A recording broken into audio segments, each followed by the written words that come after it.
শেষ পর্যন্ত পাকিস্তানে কি হবে চ্যাম্পিয়ন্স ট্রফি? আইসিসি জানিয়েছে সিদ্ধান্ত হবে শুক্রবার। এই ব্যাপারে বিস্তারিত জেনেও নেব আমাদের প্রতিনিধি দেবাঞ্জন বন্দ্যোপাধ্যায় থেকে।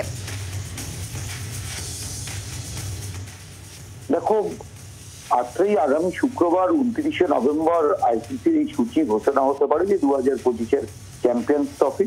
কিন্তু এখনো পর্যন্ত বিসিসিআই বা পাকিস্তান ক্রিকেট বোর্ড তারা কিন্তু কেউ নিজেদের অবস্থান থেকে নড়েনি। ভারত যেমন পাকিস্তানে খেলতে যেতে চাইছে না, পরিবর্তে হাইব্রিড মডেলের দাবি জানাচ্ছে, তেমনি পাকিস্তানও তা মানতে রাজি নয়।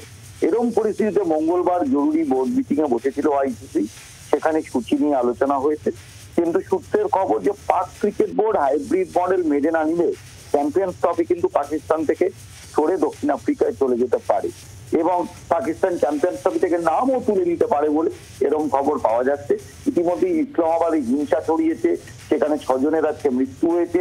তারপরে পাকিস্তানও বলা যেতে পারে চ্যাম্পিয়ন্স ট্রফির আগে একটু ব্যাকফুটে রয়েছে। পিসিবি আগেই জানি যে তারা হাইব্রিড মডেলে রাজি নয়, কিন্তু যদি আইসিসি মনে করেছিল যে পাকিস্তানের আর্থিক সংকট চলছে, সেক্ষেত্রে ইতিমধ্যে একাধিক স্টেডিয়াম সংস্কার করতে তাদের প্রচুর অর্থ খরচ হয়েছে।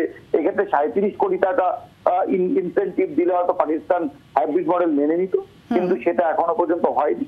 ফলে তাকিয়ে থাকতে হচ্ছে শুক্রবার অবধি। তাহলে কোনো বিকল্প কি আছে দেবাঞ্জন? যদি বাই চান্স কোনোভাবে পাকিস্তানে না হয়, তাহলে বিকল্প কোনো কিছু?